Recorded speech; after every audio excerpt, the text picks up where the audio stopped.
Can people hear us now? I think that might have done it.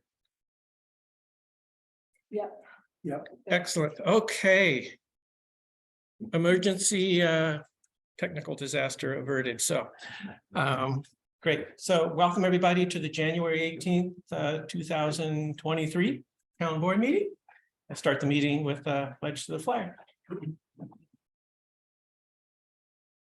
Pledge allegiance to the flag of the United States of America, to the republic which stands one nation, indivisible, with liberty and justice for all.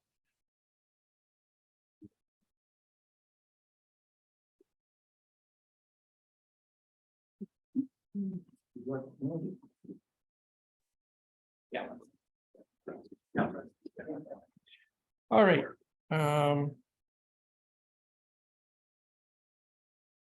Before we start the meeting, we will have opportunity for privilege of the floor, and the first speaker signed up here at the town hall is Robert Swansboro.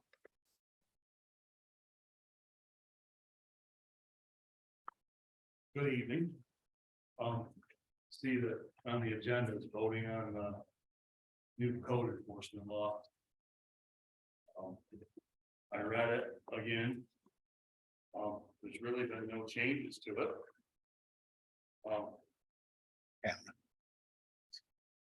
Do you still say that this is exactly what the state recommends us to do? Can anyone answer that at this point or no? Yes. This is exactly what the state recommends us to do. Okay. I've always been respectful in these meetings. Tonight might be a little bit, I guess I'm gonna have to say BS. That's the most respectful way I want to say that.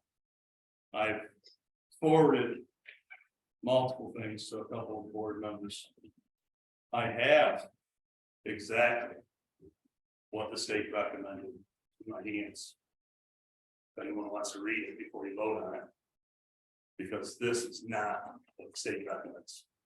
And I would like to know who put this in your guys' mindset that this is exactly what the state recommends. It's not. And it's written where there's got to be an alternative motive for this section 9. There's got to be an alternative motive. There's nothing in it that protects historical buildings. Just tear them down, I guess. If the code enforcement officer feels they're not safe. This is not right, and there's alternative motives behind this. Thank you, Robert. I don't see anyone on the Zoom. If you do wish to speak remotely, then raise your hand. Kathy Mix is next.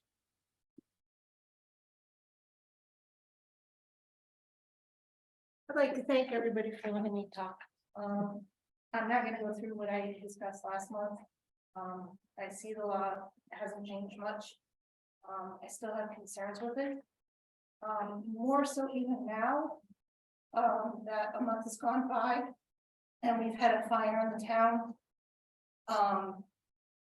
where code enforcement should have re-inspected after the fire department had been there. It's been 3 weeks, a little over 3 weeks, and the homeowner still has not heard from the code enforcement officer. So putting laws into place have no merit, apparently, in this town because nobody follows up with what they're supposed to be doing anyway. So I'm getting incredibly frustrated with the excessive amount of extraneous and extra stuff that gets put in these laws that I agree seem to have an ulterior motive. I wish there was more transparency with what's going on in the town. And I too think that what we need to do is use the boilerplate. If you need to adopt the law, use the boilerplate. for the remainder of the year and revisit what is written here, because I don't think it's right. Thank you. Thank you, Kathy. Peter Hoyt. So, 2 things. That's all. Did make no chair, I don't use them, but. And I received from the tax assessor's office an email that shows the comparative tax levies for the various townships. I am very pleased that Caroline is amongst the very best when it came to tax levy. Groton beat us by a little tiny bit, but Caroline came in real good. And so I want to compliment the board on that, yeah. All right, now that I've softened you all up. I am troubled by the town board's planning to vote on the code enforcement law tonight without changes or deliberation. That's what the agenda implies. There were many points raised at December's public hearing on this new law. And the board tacitly acknowledged their validity by postponing action on it last December. So I'm curious as to what happened. How did the board come to the conclusion that this proposed law is, after all, fine the way it's written? I was absent for the agenda meeting 2 weeks ago, so I reviewed the audio today of that meeting. And at 1 hour and 19 minutes, Mark proposed that the board discuss this local law. Quote, amongst ourselves, so we can bring the best thing forward to the town. And my question is, one of them is, how much of this email discussion hidden from the public view is permitted under the open meetings law? I don't know the answer to that. I don't know. I will try to research it, but I pose it as an open question right now. It's a fine line, you know, between sharing information amongst yourselves and engaging in some sort of deliberation or cabinet decision making out of the eye of the public. So I just call your attention to that. And I request at the very least that the board tonight faithfully recapitulate to us any such private discussions that you had since the last visit on that. Thank you. Thank you, Mr. Hoyt. All right, any other speakers? So before we move on, I will point out, as was noted, that we will be voting on this. That will involve discussion prior to vote later in the meeting. That's on the agenda. I can say with the agenda, I put out a detailed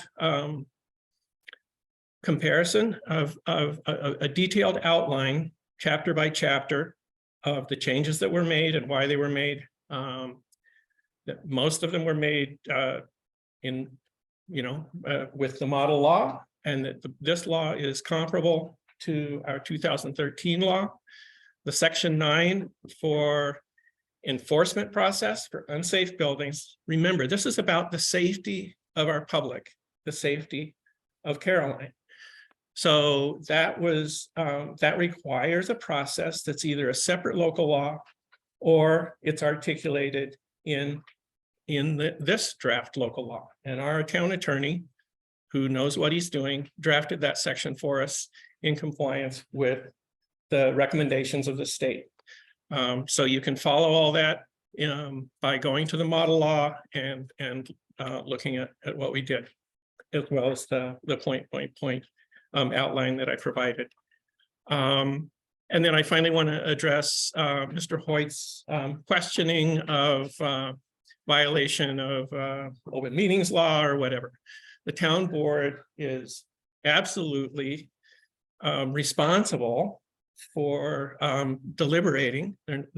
Decisions, final decisions are not made in private. Those are made in public, but we have a responsibility to grapple with issues and bring something forward as a result of our deliberations. And so that's what we've done. I just wanted to offer that. I don't know if anybody else Can I wants just to add speak. that in this draft, in this revision of the 2013 law, our attorney consolidated what had previously been section 9 and section 16 into section 9. And if you read section 9 in relationship to the previous section 9 and 16, they're virtually the same. So one of the reasons that section 9 is changed in this law is because he consolidated two previous separate parts into one for clarity and his own legal advice. Okay, thank you. So I'd like to move on to the agenda as we have guests tonight. So first we have George Brands here, planner from Cornell, who the Ag Committee is planning to work with for help with crafting their ag and farmland planning work. And so I thought it would be nice to have George here to talk to us. We have a formal contract for that work that was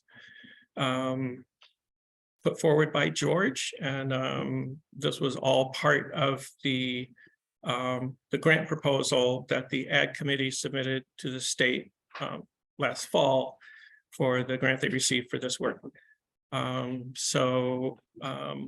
guess, George, would you like to speak to us? Yeah, thank you, Mark. Great.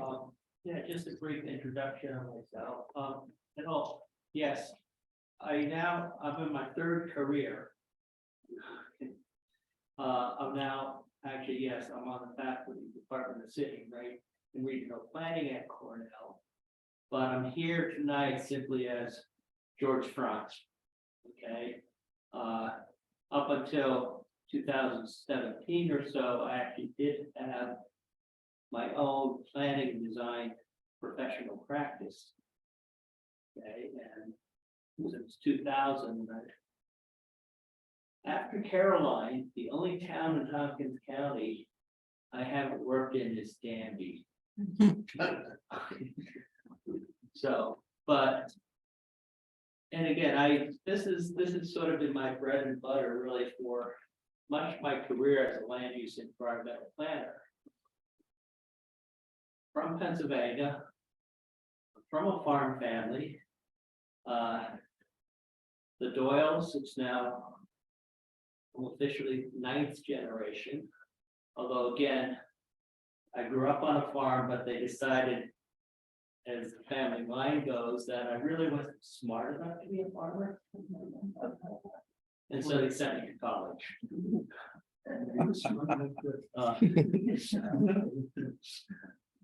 But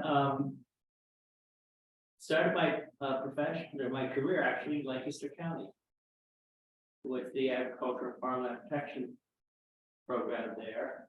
And I've since moved on, and I've been working in upstate New York now for about 30 years.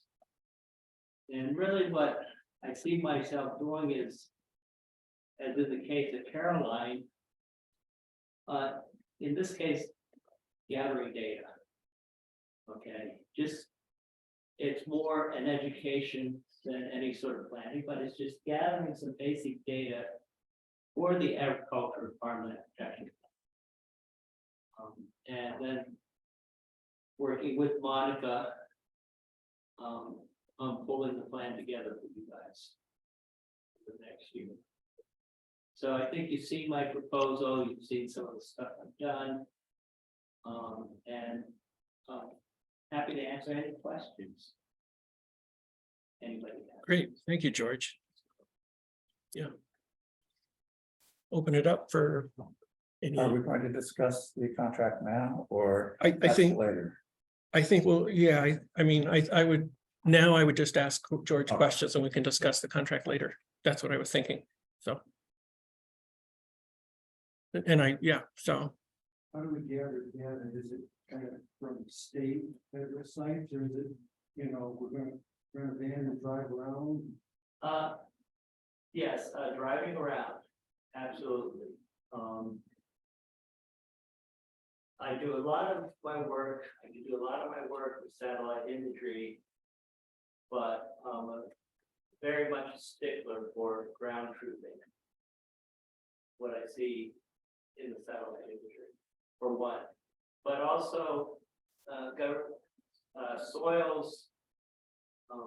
You know, one of the things I mentioned was, you know, we got a map that shows prime agricultural land soils. And I want to sort of finish that off, flesh that out with a map that also shows the farmland of St. White and Portland. And because that's the standard for ag planning. You got magnifying glass for the front. No, you have Zoom on computers now. George, could you just like go over the basic components of your scope of work? Oh, yeah, I can, yeah, first of all, again, we did soils, that's one. But this is probably gonna be the easiest part. But as part of the, doing an agricultural farmland protection plan, one of sort of my specialties is looking at zoning. And the zoning code as it relates to agriculture. And mostly simply to make sure that it's in conformance with the requirements, the restrictions that the state ag and markets law puts on municipalities when it comes to zoning. In New York State, there are certain protections for farmers from local regulations. And my job is twofold. One, if I see something like that, okay, that's step one. Step two is, what can we do to correct that? And again, often, it's fairly simple. Okay. So, but that's one of my tasks. And then I talked about soil mapping. The other thing I want to do is take a closer look at conversion. Guys, you've got that great map in the comprehensive plan showing the new homes, et cetera, that been built in the town. I think I actually invented that about 4 years ago over in Newfield. Because we wanted to. New York State released its first satellite imagery back in 1994, 95. So we have this ability to take a 25-year look at development in a community in New York State. And you can do residential, commercial, institutional development in a municipality. But here in Caroline, what has also come up is, you know, not just track how much farmland has been lost to development over the last 25 years, but actually what has happened to all the farmland that existed in 1995. You know, is it housing? Commercial? Has it been abandoned?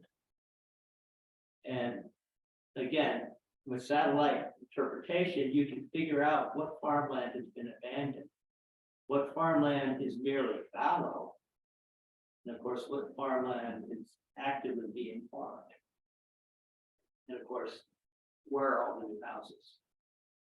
Okay, and I think those were really the big three that I plan to be working on. Hey, would you mind if I ask a follow-up question, George? I'm Tim Murray. No. I'm sure you're aware that for almost 2 years, Caroline has empowered the zoning commission. Oh, yes, yes, To work on a draft law and. yeah, It's been assisted by Nan Stolzenberg, who's a planner who specializes in farmland protection amongst other Yes. things.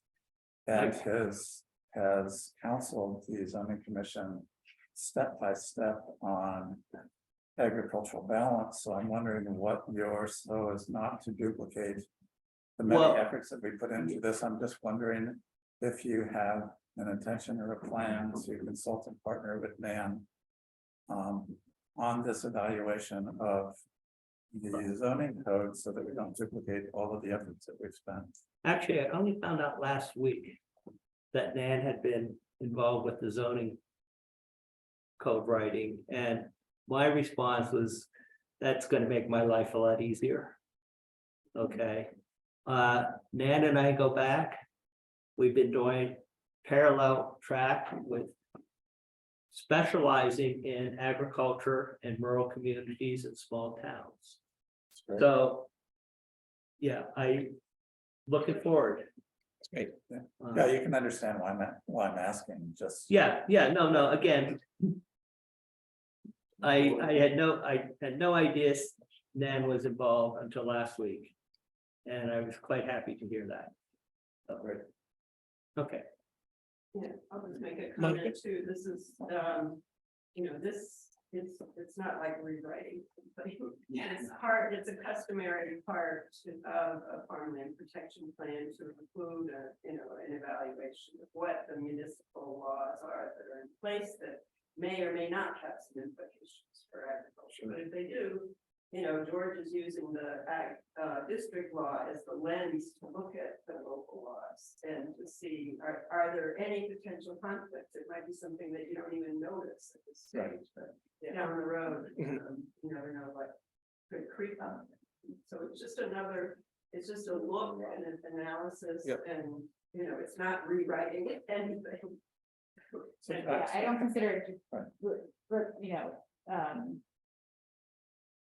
duplicative at all.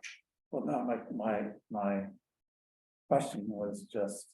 Yeah. Being assisted so that we don't. duplicate. And the other part of this, I guess, that I've just asked about is we will be submitting. The draft, the Carolina zoning law to Ag and Markets. Well, Um, we heard, so no, I I mean, just, you're adopting it. so before the board adopts the zoning law, after the zoning commission recommends something to us, one of the very, very first steps that we'll take is to pass it to Ag and Markets. That's just our intention. I just wanted you to be aware of that, since that's also part of your proposed plan. And again, in most of my work in this area, the big issue has been, some zoning ordinances were adopted 20+ years ago. Sure.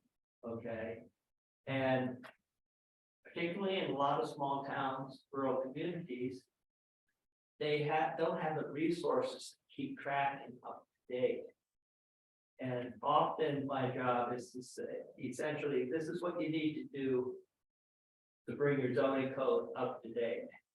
Okay. One, actually, a big example is on-farm breweries, wineries. Okay. One town that this was in Onondaga County, I did an evaluation for the county. And they're permitting in their zoning code. Again, they didn't quite understand what they were really permitting, but they're essentially permitting a Budweiser brewery. Because they lack certain simple language in their definitions. And that was because it was an antiquated zoning code, or That was actually fairly new, but, again, They missed they it. didn't quite understand. How they should define these terms in a way where they're benefiting the agricultural community, but you're not opening yourself up to major industrial development. So. Sure. That's why I think it's like, yeah, combination, review it. But also it's education.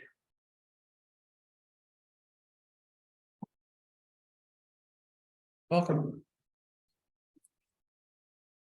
Great. Did I gather that you're hoping to engage some students in this, in the work as well? or- Yeah, for some of the other work in the plan. You know, I would love to be able to do all, but. You know, 3 classes to teach. So, yeah, I hope we get, I know a couple of students who are interested in this and. We can bring them on, hopefully.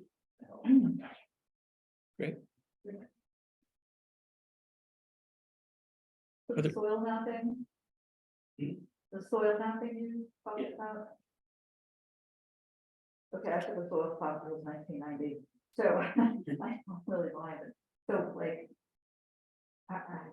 What's available now and what would you add to it, I guess, if you can condense that in a few sentences, if not, I can follow it. No, it's. What's it, yeah, it's the web soil survey. Okay, Which is actually very easy to use and it's like they actually have, it's interactive. So it's essentially give me a map of Caroline with prime soils and farmland and statewide importance. And a lot. okay. Yeah, so it's actually been a very useful tool. Yeah, I guess, I think, the zoning commission did get some of this data, so I don't know if there's Okay. room for cross-pollination or whatever, you know, collaboration, so. And we already have that from the county as well. They provided soil maps with both funds, state rights. Great. Is my car. It's in your car. They actually have digitized, I guess, the entire national database on soils. And so, yeah, it's no longer the old, opening up the old book, but it's going online and it makes life a whole lot easier. Maybe just zoom in on one place, Yes, that sounds like fun. yeah. Bruce, did you want to ask something? Yeah, like you backing up what Tim had to say, so that, because we are in that process, we were. But Mr. Kraft, So- look at part of the, Bruce is on the zoning part commission. of the draft, so that we don't have to go backwards, just in case he catches something that What was the question? should we have him check out the draft. Yes, we are definitely, So everyone will be So that we reading. don't have to go backwards, in case he catches something that we needed to do, and everyone will be reading the draft. okay. Everyone will be reading every word of the draft. Okay, well, just one. Yeah, I can promise you that George will read, all right, can I assure, you will be reading the draft, Monica's reading the draft, we're reading the draft. The ad committee is reading the draft. Everybody will read the draft. But the work of Yeah. this, Exactly. review, of course, will probably take longer than the work of the zoning commission. So Correct. that this advice is most likely to happen after the zoning commission has finished its work. I would anticipate, correct? Yes. Yeah. But the board has it. And the ag planning work isn't just about evaluating. No, I mean, Right, yeah, so- so I need to separate, this is not about zoning, the ag and protection plan is happening, and there's a long view project, absent zoning, with like. You know, Right. regardless of what other land use planning tools we have. One of the questions of, you know, what is your town's planning agriculturally friendly, the whole, actually, you might have provided that, right? We have this list that the ag committee has been looking at since the beginning of like, let's look at all the policies that we have on the table. And if the town has zoning, then that's one thing that's on the table, but it's just one thing. If we had other things, those would be on the table. So I think it's important to separate this from zoning, even Yep. though, you know. But the ag and markets review, and I'm sending you an email now about the clarity about that. We've talked about that from the get-go as a step, right? That like we would send that to Which the review. zoning commission is totally what- Totally, however, we have information from ag and markets that might not actually happen in a timely fashion. There, I was in touch We with them need to- about maybe a month ago, and they said that, they're bogged down. We're- yeah, we with a lot were. of solar stuff right now, Hmm. and so. Nan has been in they touch with them. Said, well, since you got a grant, the consultant on board.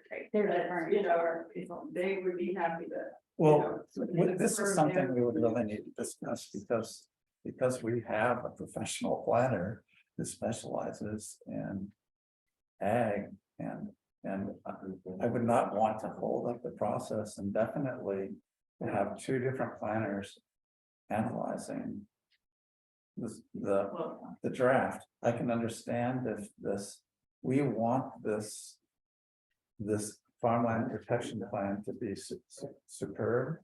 And it well could take longer than the zoning process to complete. Well, And in that case, it might well be that Nan, who we have been working with for almost 2 years, will be the one to lead us through through ag and markets review. I don't want to get things mixed up, if you understand what I'm saying. Well, yeah, I'm very confident that, you know, Nan has, you know, a full understanding of the ag and markets law.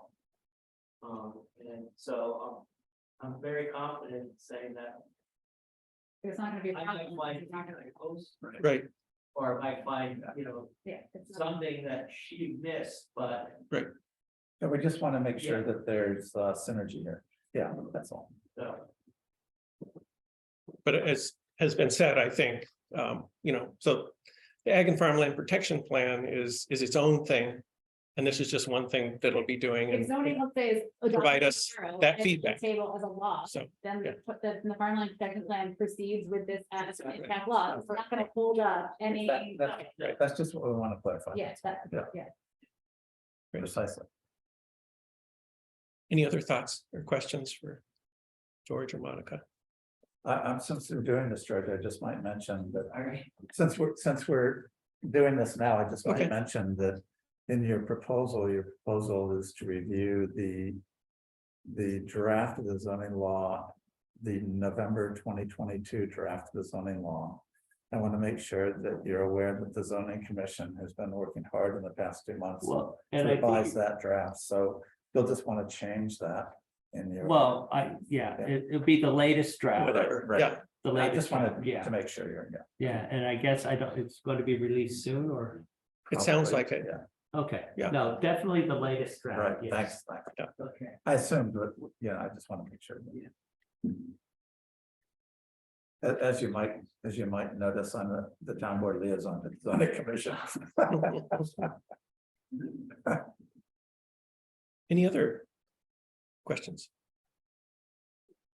Well, great. Thanks so much for coming tonight and filling us in, George. Again, thank you guys. I'm happy to be here. Thank you. Thanks. Glad to have I you. look forward to. Great. Super. That's, And I look forward to being able to work with George. This is the first plan that he and I worked on together. We worked on Dragon and Lansing, several. Yeah, right. Lansing, great. We're Okay, really excited about this project and the grant. And are deeply appreciative to you, Monica, for taking the lead and helping us with that. So thank you Yeah. very much. Super. Okay, great. Okay, thank you guys. Yeah, thanks so much. Thanks, George. Right.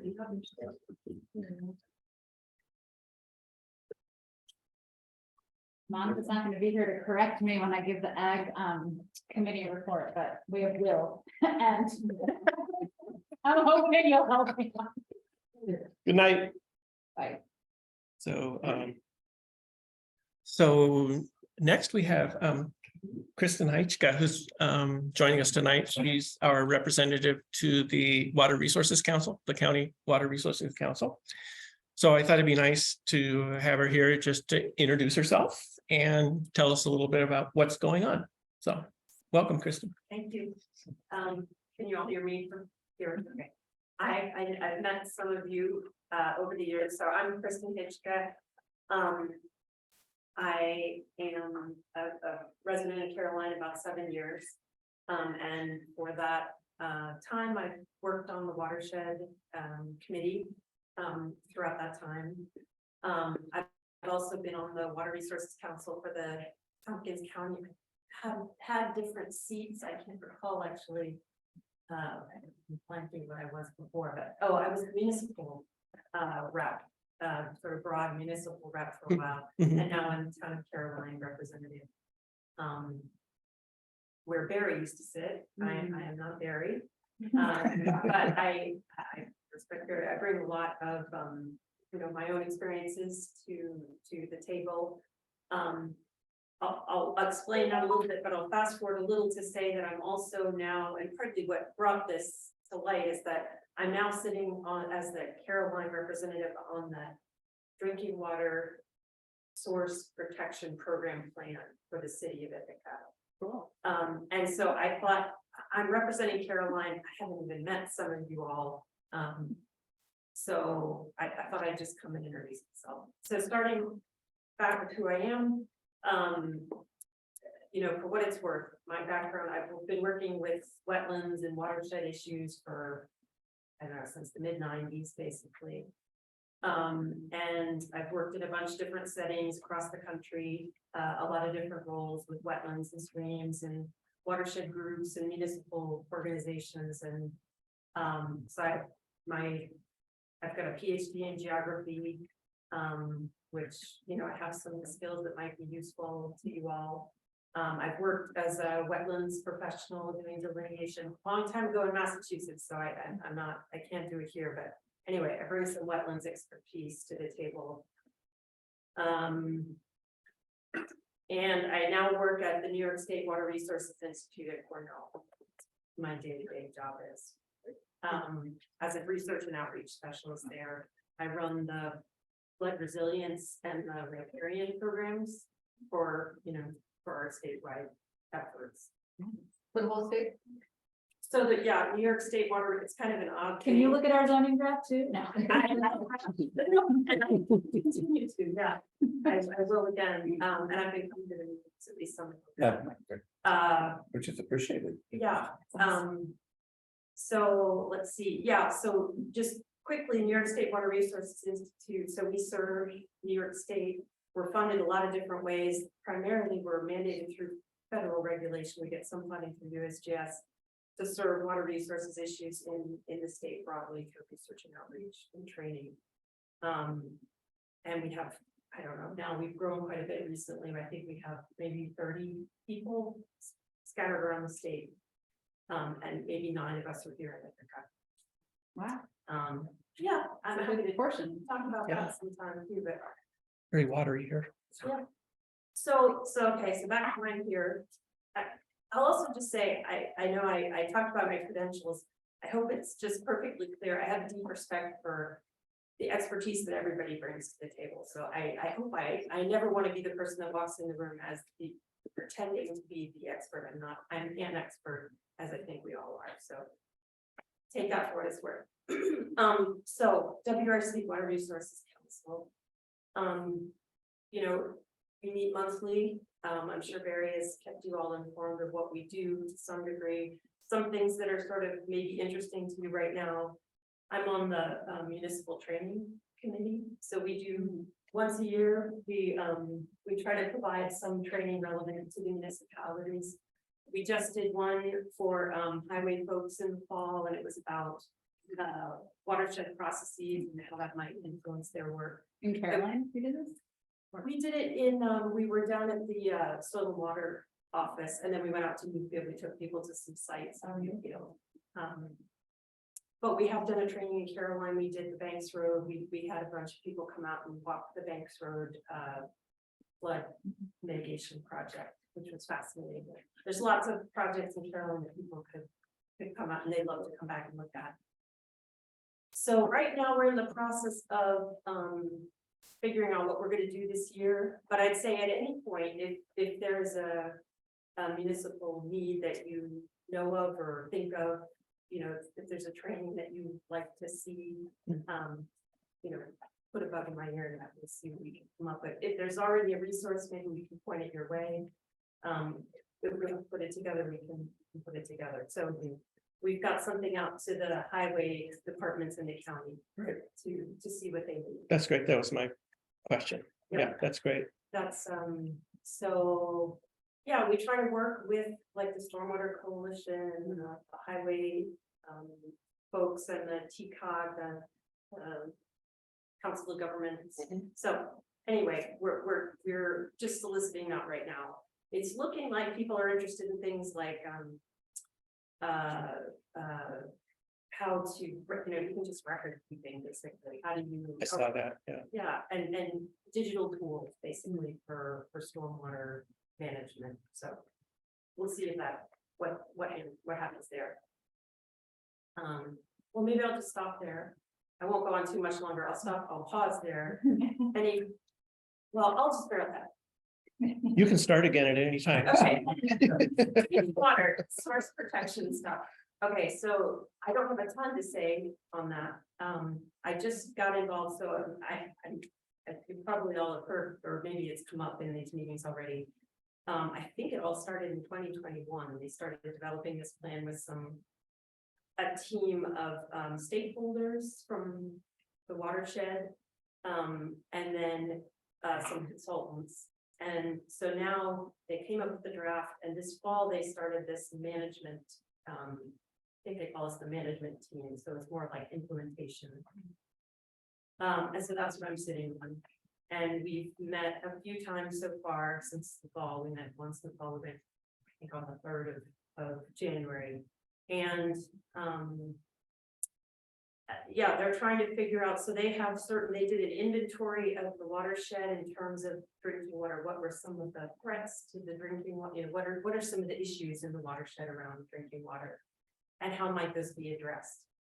And so how that might happen, you know, obviously, you all know, Town of Caroline is much of the watershed to the drinking water for the city of Ithaca. And so, you know, they've said, and I take them at their word, that they really want to work with Caroline and that they want to try to support, you know, look for situations where they could possibly support things that people already want to do around erosion or maybe nutrient control or something, or ditch management, things that actually benefit the drinking water, but also would have some local benefit here. So how that's going to happen, that's still being flushed out. Anyway, yeah. So Cool. That's yeah. exciting and appreciated. That's wonderful. That's where we're at, and that I guess I'd like to say that I you know, moving forward, I haven't done this before, but moving forward, I'd like to come at least times a year. I'd come at any time, you know, if there's something particularly of interest, you know, I'll try to get it to you either through Mark or directly to you. But if you have questions or water related issues or things you're thinking about, I'm happy to chat. Great. Well, lots of our town has been thinking about the water resources overlay issue in our, I mean, it's just, there's a lot of energy around it, and I'm not an expert, so I'm so glad that you are an expert and among all the other experts, but I mean, yeah, personally would appreciate like any eyes on that issue. I mean, because it's just been, there's been a lot of engagement around it, so yeah. Yeah, I'm happy to. I have read through the most recent draft. Yeah. Especially that section. I looked at that closely and yeah, happy to talk with anybody about it. Thank you. Well, it's really great to have your expertise helping us, so thanks ever so much. Yeah, no, it's great. It's great to be part of this community. Yeah, thanks, Kristen. Yeah. You can work with George on Farmland Road. We've worked with George. Yeah, I don't know if you recognize me, but yeah, we've worked with George. Oh, okay. You're right, yeah. Well, He's done good work for us, that's great. so consistently for quite a few years now. So. for what that's worth. That's cool. I know one of the things for us used to be that you're in field drainage lines to the ditch, you didn't worry about it. Make Right. sure that. Not done that It's way. Snow Farm. Yep, You know, there's always, South Carolina land needs two things, line and drainage. Great. And, It just- Kristen's been involved on the watershed committee and, was very involved a couple years ago when we started this spring salamander watch, which may be migrating into January now. I don't know, but I'd like on January or December. At one of our December meetings, I drove home and there was a big toad on my driveway, frogs on the road. but yeah. December 5th, it was like 57. Yeah. But anyway, Kristen was, engaged with that and engaged with some of the kids at the school to make some signs that went up along Thomas Road to try to get people That's to great. slow down. So, Great. I believe that listed up as the kids and the teachers and, you know. great. Any other thoughts or questions for Kristen? Yeah. Thanks so much, Kristen. Great to have you here. Yeah. All right. All right, well, I'll move on to my report. I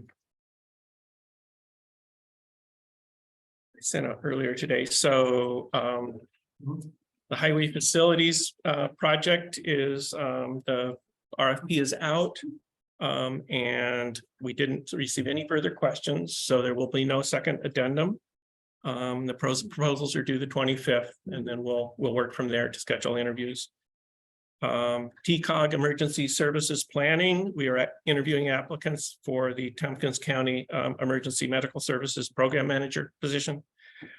Energy Independent Caroline is working on a draft community choice aggregation local law, which is just a local law that you have to have in place if you want to do community choice aggregation. It doesn't require you to do it. It's just a foundational thing that you have to have in place if you want to. So it's a first step.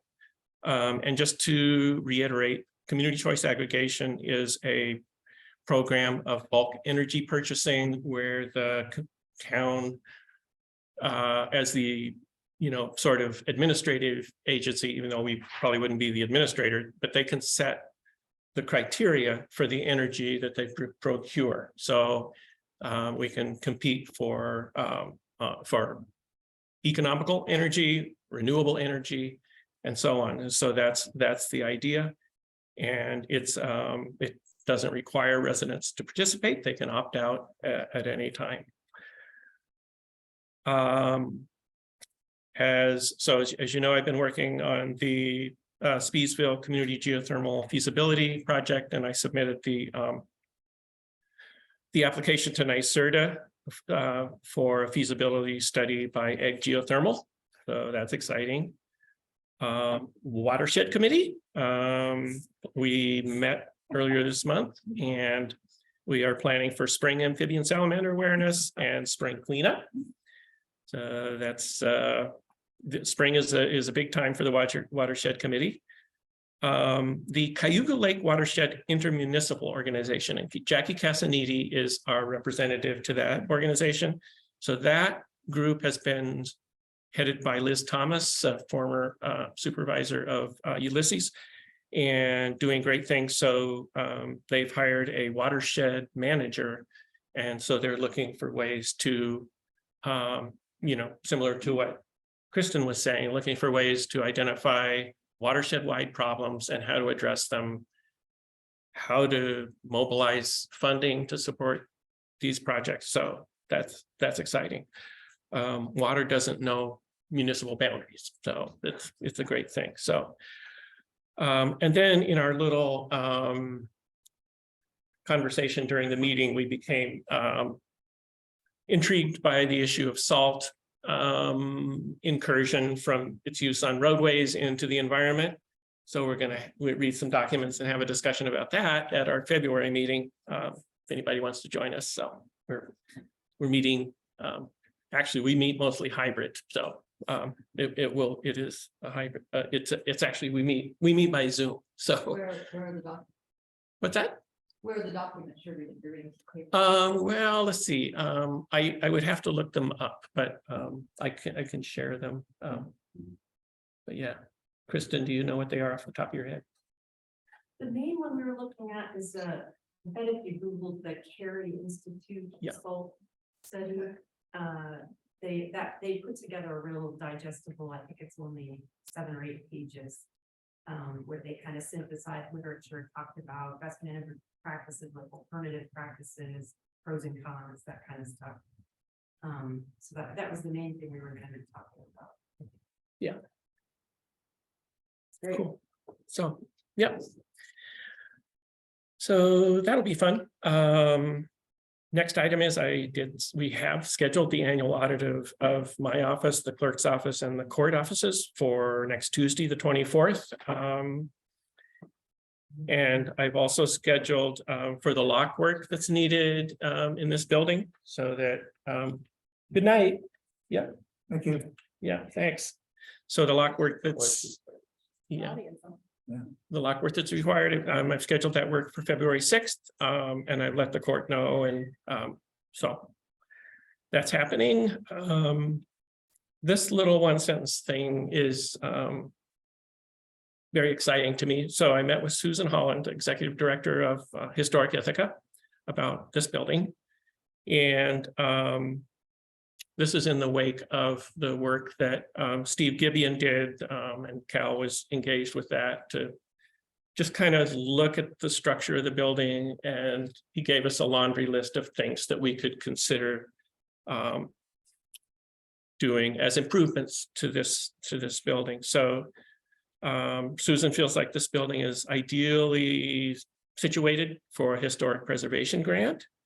And so she proposed that Historic Ithaca will develop that grant proposal for us. And so she's going to be doing that, and they'll write in a portion for them. If they get it, then that'll work out.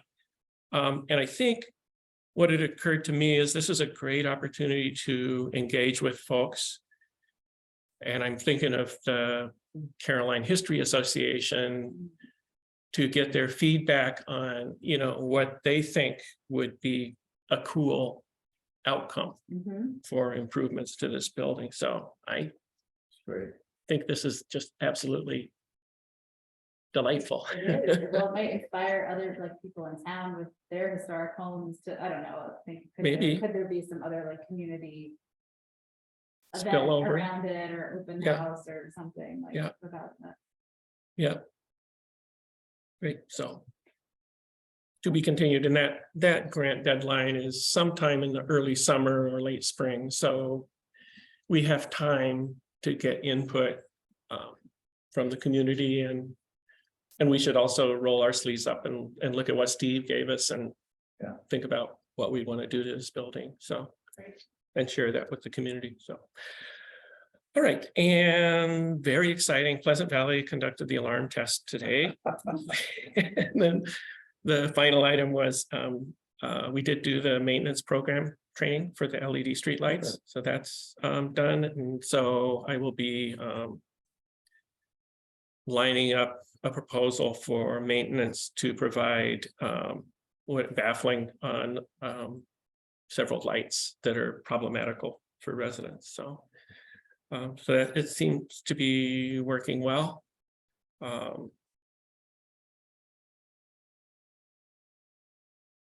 Yeah.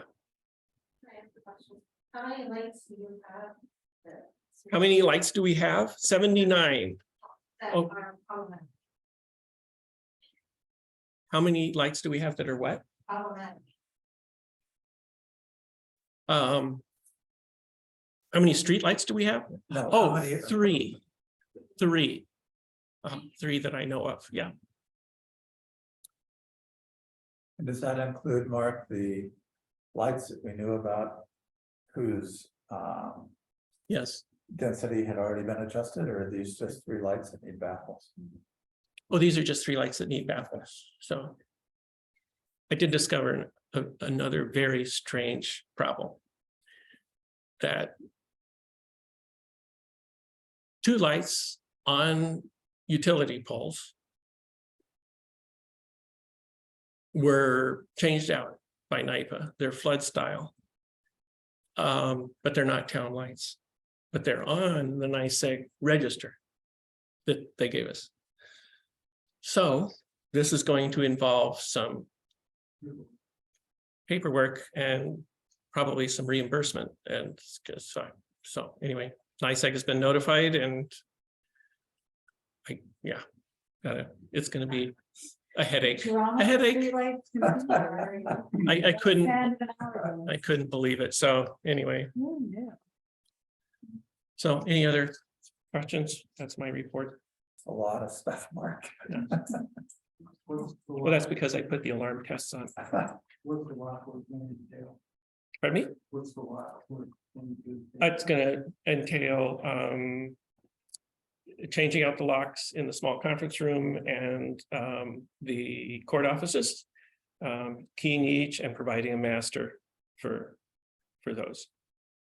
And also we need to master the front door of the code of the town offices to make it also.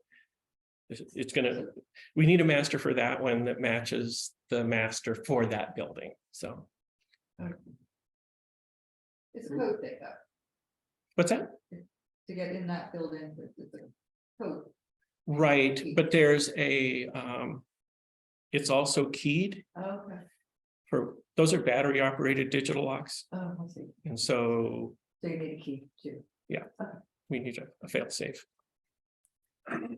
So, question about that, Cal? And so, This is to comply with, you know, the operational thing we need to get done.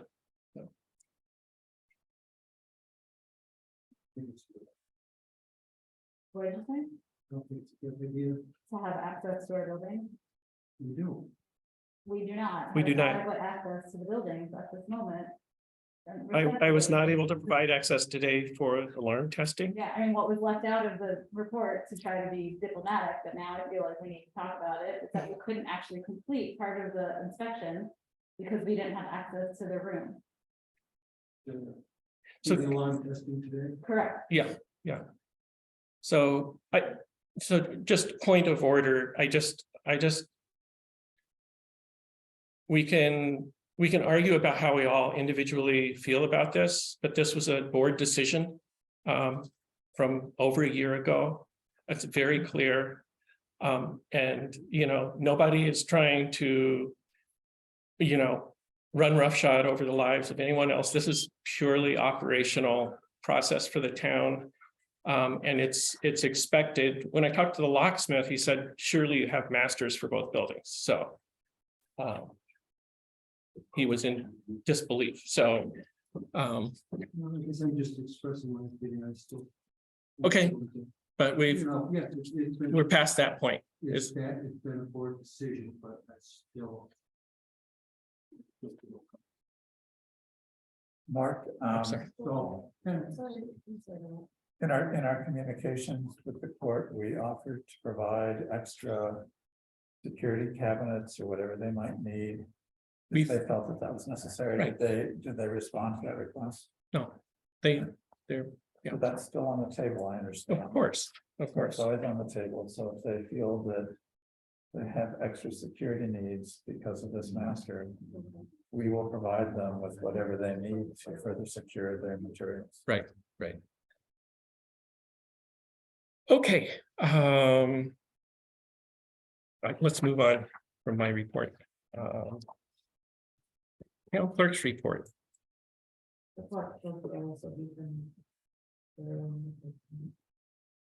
Sorry? Let's let Cliff do his report so he can. Okay, that's a great idea.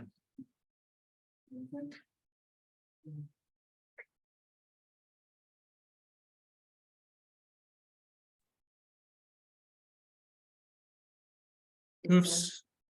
I clicked the wrong one there. We should let you leave. You don't have to be here at all. Hi, Cliff. Can you? Hello, Welcome. you ready for me? Sure, yeah. Hello, everybody. It's been a great month in the building department, very busy. So this, well, since the last meeting, I have issued 6 new permits. I have 8 applications open and pending. There's always a handful open, waiting for something to come back, some piece of information that was left out of the application. I have conducted 12 inspections. I've got 4 inspections on the schedule pending for the next week. I had to issue 1 notice of violation in order to remedy, which the property owner did immediately. Was very cooperative and very civil. I issued 1 new address. I reviewed 2 subdivisions and found them exempt from subdivision review. They didn't meet the criteria to go up to the board, so I stamped them and passed them back to the lawyers. And I issued, I forgot to pull this report today, but I believe I've issued 3 certificates of completion or occupancy. And I apologize, I forgot to generate that report, so I'm going by memory on that one. But actually, I have their inspection report. Let's look here. 1, 2, yeah, 3. Completed jobs that were either certificate of occupancy or certificate of compliance. And that's pretty much it. Oh, there were 2 fires this month, actually 2. Neither one was a chimney fire with no damage. That one has a permit issued. No, that one will be coming in. They have an application. They've got somebody coming out to look at it, and if the stove person finds that there's an issue, then they'll get a permit. There was another with a small electrical fire. And I've been playing phone tag and email tag with the occupant to get out there and inspect. And have been unable to arrange that. I can't inspect unless they invite me. And they're willing to be inspected. They've just been unable to schedule it. So Okay, that's on me. I will push harder. I should really go out there and just knock. But other than that, there's yeah, that's about it for the last month. okay, great, thank you. Thanks. Any questions or comments for Cliff? Of the new permits, Cliff, how many are new construction and how many are improvements or something? Okay. So it's interesting on my permit report. Oh. It doesn't look like the new construction ones came up on this report. So Okay. I've got 3 for alterations, 2 for solar PV, 1 residential re-roof. And I might have issued them prior to the last meeting, but I issued 3 permits for new construction, for new homes. Okay, I must have been prior to the last report. But yeah, there was 3 of them going on. They're all modular except 1. okay, interesting, thank you. Yeah, that one's just a hole in the ground. The other 2 are almost done. Okay. Modulars go up fast. So Got that, Great, Is one on Thomas Road, is that in Caroline? 168, I Hmm. believe. yeah, it's right on the board. Yeah. Yeah, and I believe that's, no, it's not 168, that's different, but I believe that's the one that's being traditional built. Yeah, that's what, it's like, but there's been a lot on Thomas Road. And so the reason I'm asking is just for the public, when we hear like, there's no growth pressure in Caroline, that is not true, because we're seeing a lot of it, so. Oh, you're. So That's why I'm asking that, that's why I'm asking this publicly, is that everyone is aware that there is actually some growth pressures. well, it's a great that you bring that up. This month is the month that the report to the state is due regarding all the permits over the last year.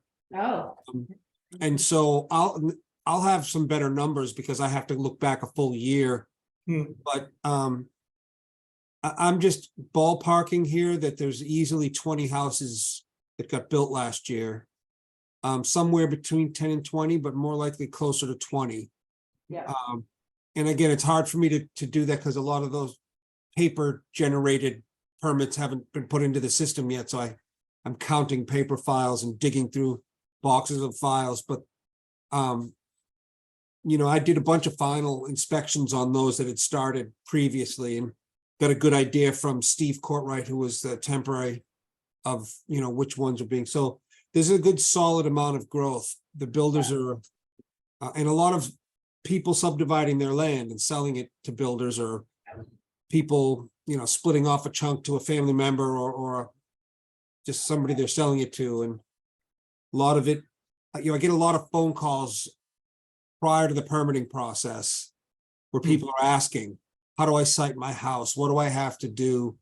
And I get, I don't know, I've had about this, been a busy month for that. I've got 4 or 5 this month, and on average, you know, I get a couple, 1 or 2 a week. Wow. Is that can that report be made public? Like, can we, yeah, I would love to maybe like put that on the agenda whenever you have that report and we could talk about that, because I think that's like. Yeah, it's input into a form online, but I'll try to, and I've already started filling it out, but I'll hopefully when I'm done, it'll give me a report, but for what I have to complete moving forward, I'll screenshot. Awesome. And Cliff, this is Tim. I think it would also be helpful if your reports are really fantastic. I think it'd be helpful if you would be able to give us especially the statistics, maybe in writing, on a regular basis, just so that we have the numbers present. You know, in addition to the. Like, are you putting this into the minutes or not? Yes, it is all like separate from the minutes then. So there. Yeah, but just in the past, we benefited from basically a paper report on a regular basis. It's just helpful to have. I can do that. That's easy. Thanks. Wow, you're busy. Yeah, And I was just gonna add on the, speaking of the subdivision stuff from the clerk's office, I put out, there was 100 more tax bills that went out this year. Wow. Wow. That's incredible. That is significant. that is significant. What's usually, That's what's the really- average? I mean, what would you generally expect, Jesse? Last year it was something like 1896. This year it was closer to 19, almost 2000. Wow. That tells us something, doesn't it? Yeah. Obviously not all new construction. Sure, but sure. that's what- Right. but- Great. That's, Anything else for Cliff? no, thanks, Cliff. Thanks. Yeah, you. thank you, Cliff. Thanks so much. Have a good night, everyone. Yeah, good night.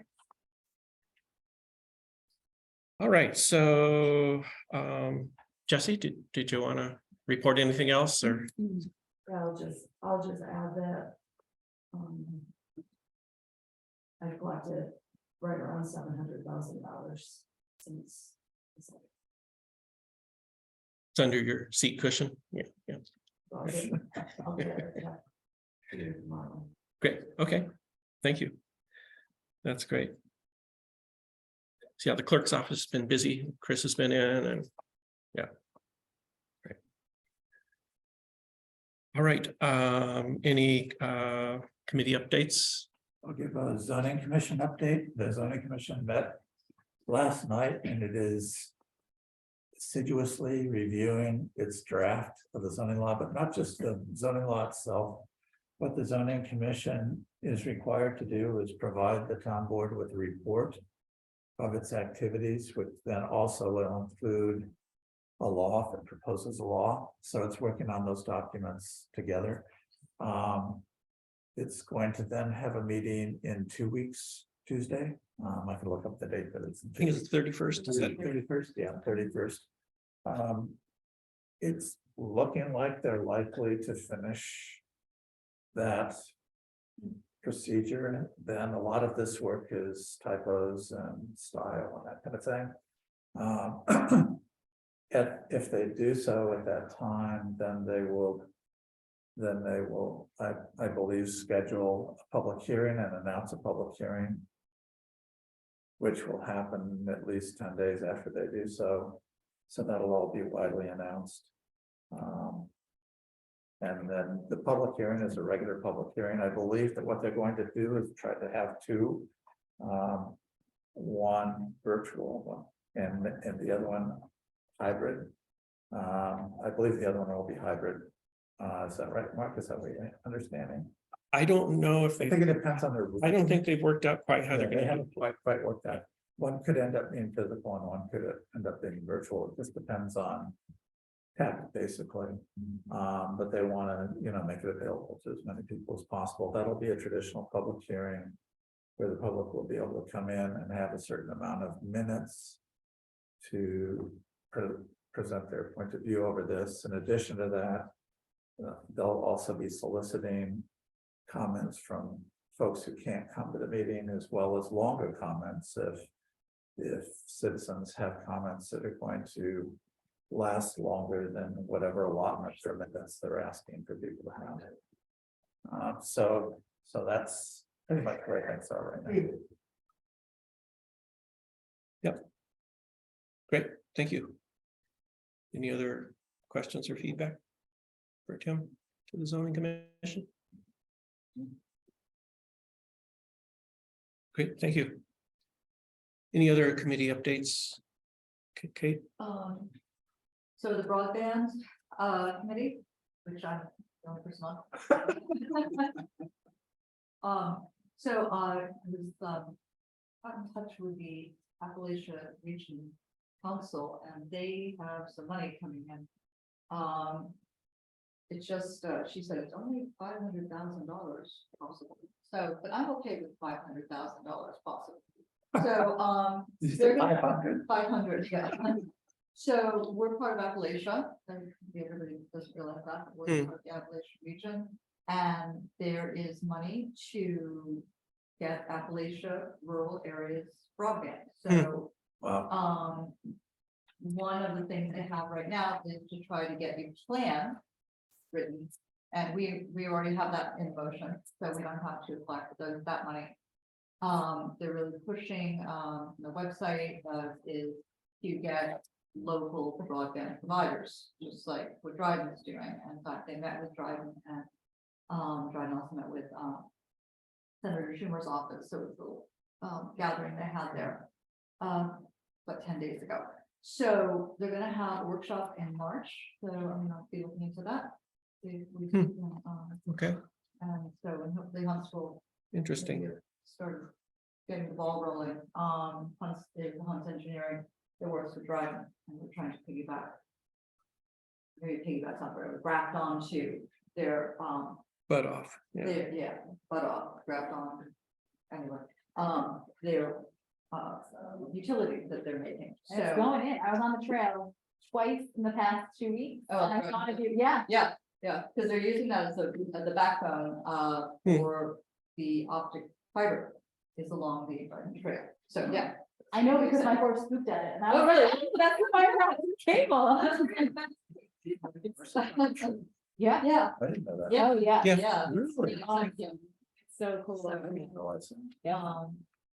So they're all along, I mean, it's like a corridor, Oh, it's already there, the cases are, it's very cool. I love finding the rubber. Anyway, that's, so that's exciting. The Ithaca Tompkins County Transportation Council, had a planning meeting yesterday, and we're still waiting to hear about the Safe Roads for All grant that we got in September from the federal government. We talked a little bit about, again, there's about 460,000 available for to try to reduce carbon, and so we've come up with something kind of small, and it's still a little confusing about whether it should be a county or a town thing. He was talking to Fernando, stressing, you guys need to have a plan. As part of a plan, we could address it more easily, like a sidewalk or something like this. And I said, well, we're hoping to have a plan from the street, the Safe Streets for All plan, right? So Right. it's, anyway. So that, I had to talk about that. The other thing he said was that there's gonna be, with the TAP money coming through this year, there's going to be quite a bit of money for trails. The Rails to Trails, initiative. So that is important for the Trails Committee to know. They already have some funding, and they're looking at taking the Black Diamond Trail from Organic up to Trumansburg. So Trumansburg, the town of Hector up there are now requesting that. Huh. Years ago, back in the 90s, they didn't, sure, but now they do. Everything and old is new. Yeah, so, anyway, so that was interesting. There was also, different talks about, the county roads, and, you know, sometimes we learn that, like, where the money comes from, but it doesn't really affect us, the highway stuff immediately. So anyway, that's what it is. Wow. Great. Thank you. Thank you, Kate. The stairway that goes up to the history room got painted. Yay. Yeah, that was great. And Are you gonna have a public tour? doing something, and I passed out a little resolution just officially naming it the history room that you can look at, and we can talk about it next with the agenda meeting. I also contacted Christie Sobel about maybe some artwork to kind of light it up and color, something that would be colorful and we'll For what? For the just to hang on the, history room? on the stairwell. We just did. Hmm. Color it up. Cal, can I suggest that in the event of something like that we have a broader discussion? There are a lot of artists in this town. Mhm. And I think it would be important for us, if we we're going to commission art for the town, to have a process. An evaluation process and Yeah. a budget, et cetera, et cetera. Yeah, we need a list of discussion, yeah, just start by just, you start somewhere. So it would be just nice to have a little color and Right, maybe a rotating thing, we could stop that, yeah. so. So do we want to form a See that. decorative committee or what? Well, did Chrissy already say she wanted to do it? But no. It's more like, would you be interested? Yes. I don't have anything like that, but. It's- Like town art or like mural art? Or doesn't matter, these questions.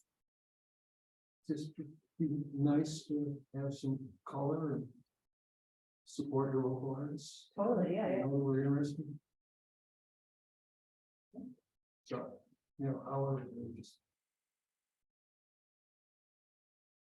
If you want a committee, I think it's a great idea, but I think we should have a process, yeah. Yeah, I do too. I think that okay, would be better, but that's another committee. I mean, it's like, I appreciate the interest in the process, and honestly, as soon as you said Chrissy, I was like, what about Mary Beth? What about this person? And there are other people, but it's also like. Then, I don't know, I mean, just the wheels churn and then it's like nothing. But I mean, I just think that we need to be careful that. One of us just doesn't approach somebody and ask them to do something for the town. And without a process, and in this case, it'd be really easy to have a process that everybody could be involved. I mean, I think it was just a very innocent ask and a very, very not disputing good it at all. thing that you did. I just want to say, like, No, I good, think it's a great idea. yeah, Mhm. but like, are you, I don't know. I like committees at one. Well, right now, it's like a thing that someone has to engage in. like, we- some committee and we for don't have to do it- something. I mean, it could just be a board discussion. Yeah, Right. We simplify it to that, and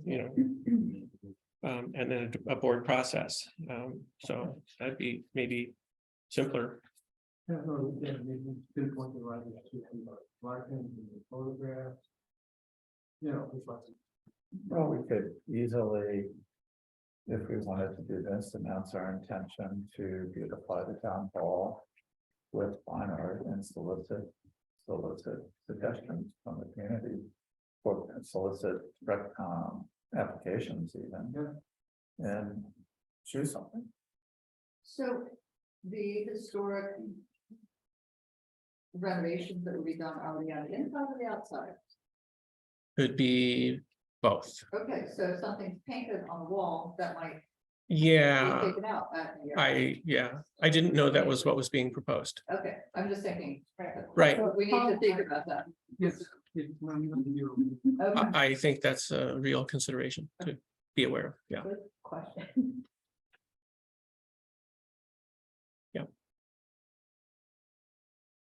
Great. Okay. Thanks, everybody. Well, so are we, what's the? Are you? Do you wanna? I'm not like chirping it to you, but like, does that mean you wanna start that process? Does that mean I- Al's gonna start the process, like? I mean, if you'd like, I'd be happy to do that. It's not hard to do. It's not complicated. Actually do that professionally, but. Yeah. I'm just asking. But I just think it would be good to, if we're gonna do this, to announce it to the community. And solicit applications, that's all. Hmm. Not making it complicated, but then to get some suggestions and we might find out about stuff that we didn't know about, but most importantly. It's a way of acknowledging and legitimizing. The small business people who work in the arts in the town, and there are a lot of them. So I think it would just be good.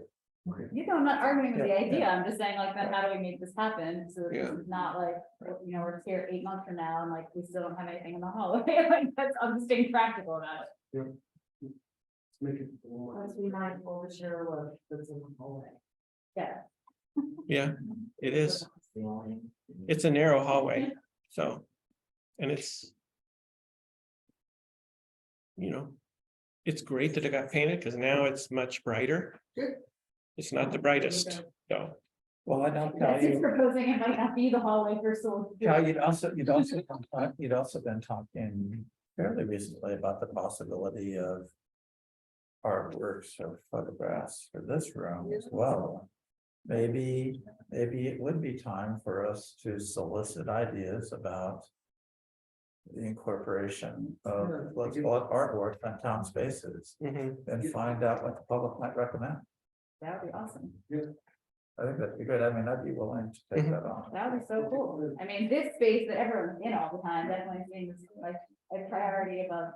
I mean, I'm happy to have hallways that are beautiful, but like. Or maybe it could be like, It's some places. Like where you get coffee, you know, they'll have. Featured artwork Right, that right. rotates through. Yeah. Right. Good rotating. And Okay. of course, in this building, we have to, also.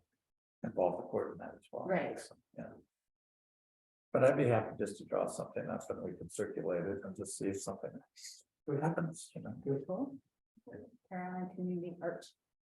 Project. Stuff. Oh, thank you.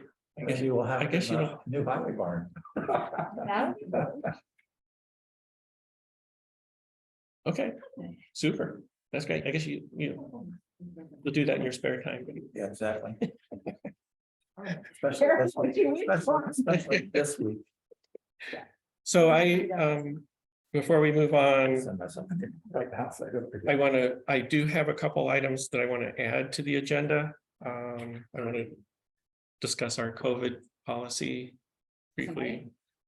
Yeah, I would like to, it's kind of, I would just mention it briefly, Okay. and I have and then I want to add an item to authorize purchase of a laptop to dedicate it to this space right here. So Yeah. I just realized I forgot to add those on, so. Okay, so ready to move on to the action items? Yeah. So open the discussion for approval of the contract. I guess I'll offer a resolution. Are we ready to discuss that? Yeah, Okay, so I'll open the discussion by making a motion to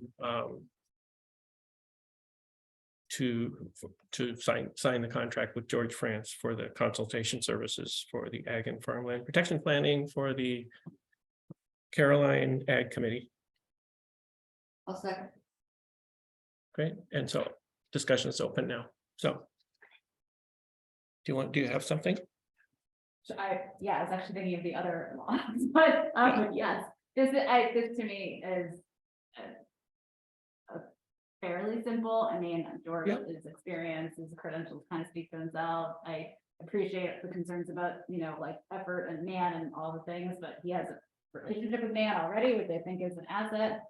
I don't really have any, reservations about it and would support him engaging with the ag committee for this project, particularly because he and Monica have worked so closely on so many other projects. It just doesn't seem, Mhm. yeah, full support. Great. My only concern has been duplication and also a little bit of concern about our expression of confidence in man who has worked so tirelessly for us for 2 years. So what I would recommend is that the ag committee or the grant committee Mhm. would encourage George to contact Nan right away and partner with her so that they can work together on this, and that'll probably also facilitate things, make things move along quicker. I would, I mean, The zoning is only one small well, part. that's of what I Right. meant. That's so that. I would just Yeah, my- let me rephrase it, yeah. okay, Help. I would, well, I wouldn't use the partner, but that he should seek to, engage her Collaborate. for, Yeah. for information or, so, and it sounds like they have,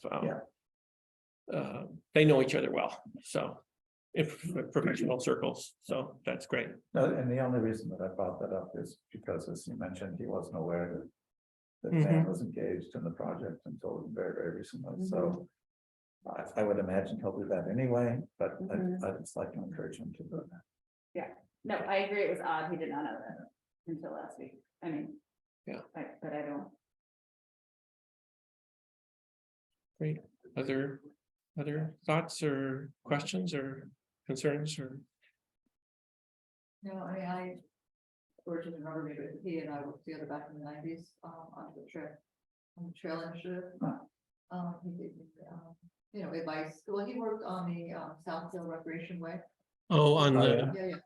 Yeah. he did, okay, So, yeah. I mean, he's been in the community, the county community for decades. And so Uh-huh.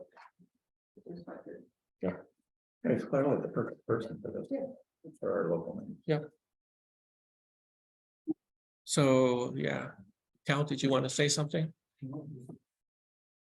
Highly. Really lucky. Great, yeah. So, yeah, I'm in agreement. I appreciate all the conversation and the things that were brought up. I think they were important to acknowledge. But I got the clear sense from George that, he understands the context and the situation and will work with that. And I think it, he's like, to me, my sense of things is, he's like an independent view of things that can help us a lot. So I don't have concerns. So it's great to have him here to talk. So, He's local. yep. Oh, he's from Pennsylvania. Well, that's where he's born and grew up, down in Liverpool. And So lived here, yeah. 5 years, great standing there. So with that, see, we did. Are people ready to vote Yeah. for the Yeah. approval of the contract? So with that, all in favor, say Aye. aye. Aye, opposed? Great, thank you. I will offer a motion to vote on the code enforcement local law as presented. Do I have a second on that? Second. And so open discussion, and I guess the concerns that were brought up at privilege of the floor, I just want to address those. We have circled back to our town attorney, and he's explained how he drafted the law. It's clear that he, as a professional attorney, did his due diligence in crafting the law. Especially in regard to the process for enforcement of things like unsafe buildings, protecting the rights of the town and protecting the rights of residents. And so I think, you know, he's done a great job.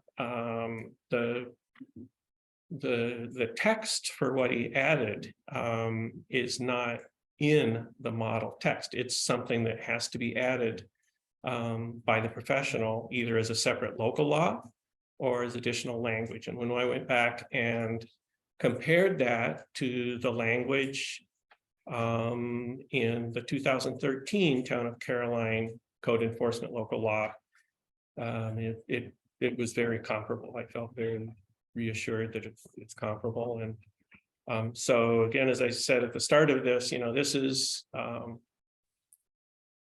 you know, almost a ministerial process that allows the town to enforce a state regulations on a local level. And it, you know, it's completely about providing for the safety of people, for the safety of buildings. And in regard to the energy code, you know, decreasing the operational costs of their dwellings once they're built, and making sure they're built in a good way. Yeah, so I'm very comfortable with this and ready to vote on it. I just didn't understand why it became so long and involved, and why it couldn't have been just something, a local law that provides for the, you know, building code administration compliance updates.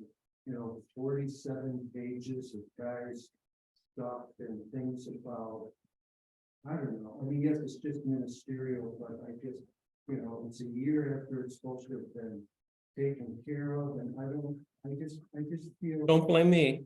I'm just, but it's been a long, it's been stretched out, and, you know, it seems to me like the building code should be a beneficial service that the residents appreciate being able to tap into its knowledge and what the guy knows, and instead it seems like it's become a hammer over everybody's head that they dread. And you know, things about, you know, buildings with assembly will be inspected every year. Darn it, we can't expect inspecting once every 20 years, and it's like we're passing rules that we can't. You know, it's I don't know. It's just it's nothing. I guess I have to kind of. Yeah, but to me, it just the way the whole process went makes a mockery of reasonable, needed, and customary rules. And I don't, you know, like, you know, why is things so contentious that just things that, you know, it's reasonable, you know, reasonable rules, reasonable regulations, but, you know, I just wish we could, I don't know, you know, and I just get bogged down in all the verbiage and. What's your suggestion? I wish I had one. I'm just kind of expressing my frustrations with how things, you know, why, you know, are we approaching it as a governmental unit, and not just us? I think everybody, you know, hears horror stories about zoning, they hear horror stories about building code, and, you know, why can't we put up? I mean, I want to start, you know, this is as grassroots as it gets. Right here, and you know, it's like people, the residents seem to feel that, you know, I don't know, I just, you know. Did you read the summary of each section that I provided? And you heard my explanation of why the enforcement process was what it was. Yeah. We could have had a separate local law added for that purpose. Yeah, it just seems so. So I think, like, I mean, when you're talking about grassroots, one way I look at the town boards, we're trying to like. Take something that's at the state level and bring it down into the town, right? Yeah. Because if we don't do that, then we still have the state law, but we don't have a way to deal with it locally. And the only way we can deal with it locally, we have to take this, and it's not the ideal process, but the process is in place. And so. At the town level, we can bring that down into a town law. And then we can deal with it here, right? I mean, instead of Yeah, but why do we somebody add, in Syracuse coming down. yeah, but why do we add in, place of assembly of 50 or more people will be inspected every year? When it did read every 3 years, then we haven't even done it every 15 or 20. Well, I think so that's, I mean, that, And it kind of just, like, well, why do we have a speed limit if we know everybody's speeds and it's not happening? There's a. What we want, it's an ideal, it's like, this is safety. but there is at least some sort of, people are driving to 100 miles an hour. Somebody shows up and gets it knocked out, done, but, I just feel like, and just these rules and regulations go on for, I feel like it's something that's meant for urban municipalities and, we've got a small little town. It's like my having to obey the same rules as Kraft. Well, yes, they're making cheese. Yes, it's the same idea. You want food safety, you want things clean, but when they come in, and I just, with this building code stuff, I just feel like it's, all these, we need to push back at something. Somebody needs to push back, not just, I guess I just want to push back. In-house, so I just might want to, remind us that we have a 2013 building code enforcement law on the books. This is very, very comparable to that. I mean, I can give you a personal example. I've done 2 major renovation projects in the past 7 years on my house. I have profited immensely from the inspections of the building commissioner. Because especially the first one that I did, which was very extensive, I ended up benefiting from the building commissioner's recommendations regarding safety in a few instances. And that to me confirmed my belief in the value of code. There are always going to be interpretations and that sort of thing, but I think that there's some real value in this, the public. The other thing that I did look at very, very carefully as a result of the last comments in the public meeting was there was a concern expressed about the, let's call it the power of the code enforcement officer. And I read the section 9 very, very carefully, or paragraph 9, whatever it is in that regard. And one of the things that I was really pleased to realize, because I wasn't on the board in 2013, so I didn't work on that, is that in our law, what our attorney has pointed us towards is there's an appeals process built into this law. And that process can appeal to the town board. Town board can make the decision. This is especially important because in New York State law, citizens have the option then to appeal town board decisions through state suits. So one of the things that I really like about what our attorney has done is provided that layering for the public. And so I have a lot of confidence in our attorney, and he worked on this really hard. So I'm very happy about it. If somebody has a problem with the code officer stuff, they can appeal to. If in relation, this is in section 9, so in relation to that's correct. demolition, et cetera, then if a decision is made, they have the right to appeal to the town board.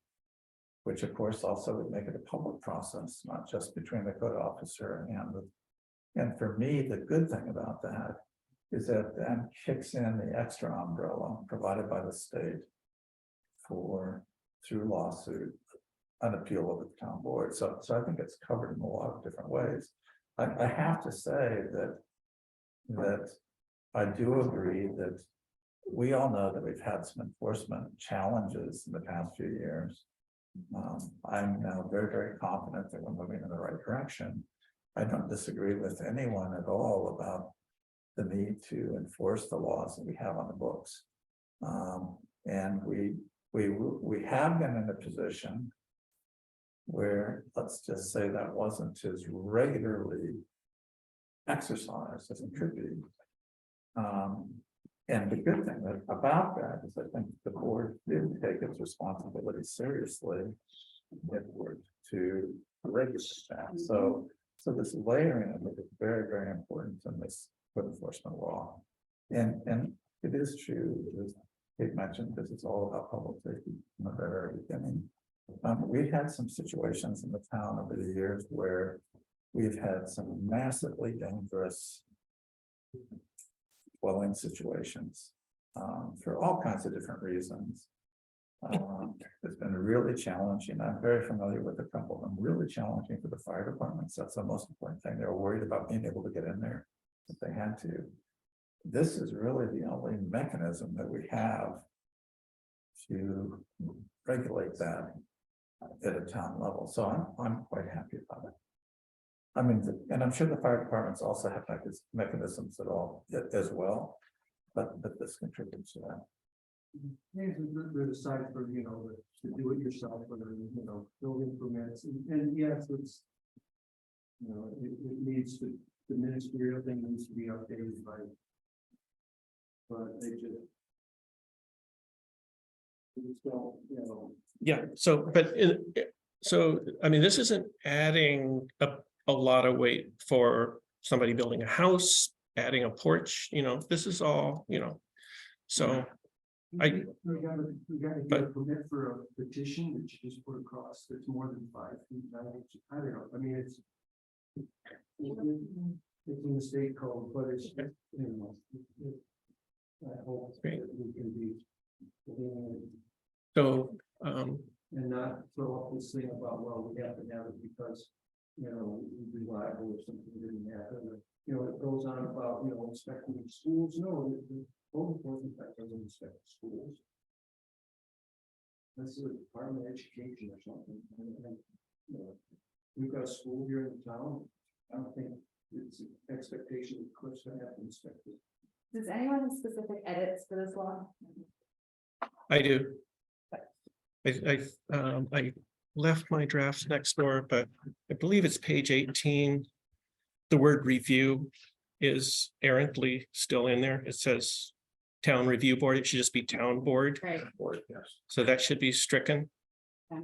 And then down at the bottom of that page on the left, I believe it's the word any is also, it's a, you know, it's a typo. It's in there. It shouldn't be. I had it marked up, but it's on my desk next door if you want me to go get it, but I'll just take note of those 2 edits that should be made. Those are all I have. Minor edit, there's no language change since public hearing. Are you proposing any? Okay. So I guess I'm just wanting to move this along. Yeah, Like I appreciate, you know, I could comment on it as well, but like, it doesn't seem really relevant at this point, like, we're gonna vote on this law. And that's what it is. I mean, I will say one thing, which is that I take my job here to understand these laws very seriously. And you know, you have brought a lot of concern and you brought some concern, and I've, you know, heard those concerns. And so I just want to say publicly that the insinuation that like there's been no action is not true. That the insinuation that, you know, no changes have been made, like I've read more code since this has been brought before the board than I really ever thought I would or desired to, quite frankly. But I did so because I wanted to really understand what these concerns were. So, I mean, I say this respectfully, but I say this to really share that this accusation that there's something like amiss and like suspicious about this law is honestly just not substantive and has no merit. And so other people have specifically stated that there was. So I just want to state for the record, so in the minutes, that I really take issue with that. and that I have read all of this code, and to the dismay of, I'm sure, some of my fellow respected board members, but I've done it because I want to try to understand what it is that's being brought forth by the public.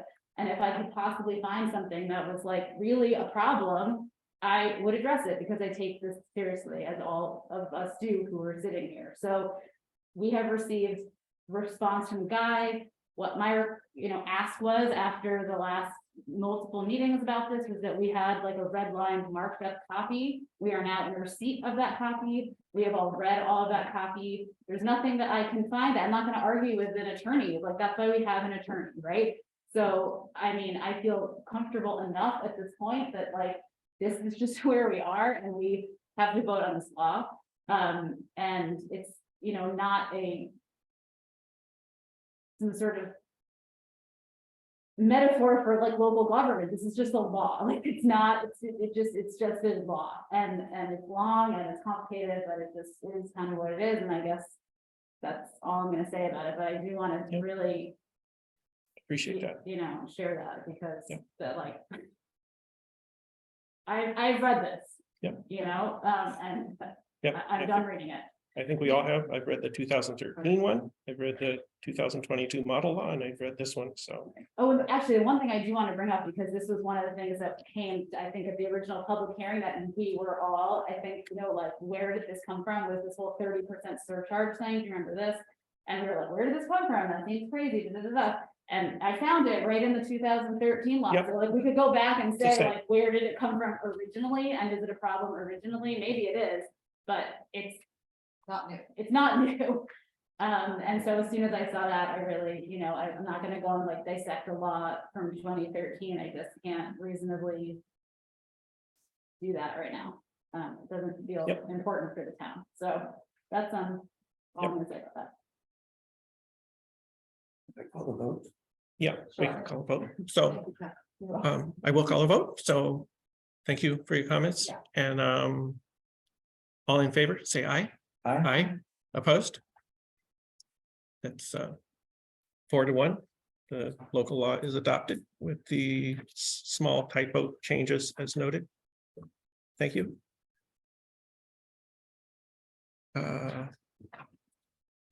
Discussion of property tax exemptions. I'm going to make that fairly brief. I think I will just reiterate what we've had email discussion about it. So there is a new property tax exemption law that for 10% property tax reduction for volunteer firefighter and ambulance workers. So that's one thing that I think we're all in favor of doing. And we want to do that by March 1st, so that it's effective for the 2024 tax year. And so that's one. The other thing I would like to do is to draft this as a comprehensive tax exemption, town of Caroline local law that captures all of them. So I've learned that Guy proposed this, and Jay Franklin also. Town of Lansing has done this, and it helps the assessment office so that you don't have a jumble of these local laws spread throughout your clerk's books that people forget about. And so you have it all right there and can be updated periodically with all of them. So we currently have the senior and low-income disability tax exemptions. The income limit for that has been raised. Jay did an impact analysis. The county and the town of Enfield have raised their minimum income level to 35,000. That's what at this point I'm proposing we do. Ours is at 28,000 now, so that's a significant increase. That's for a single person, right? Yes, that's, well, what do you mean? So it's for the property taxes. For the property, and if Oh. one person is living there as volunteer fire company, that Yeah. if they're. So this is, Not income. this is not, Okay. so this is separate. I went away from volunteer fire company. That's a separate thing. Now we're. So, This is one. Now the low income. so now this is for seniors and low income disability.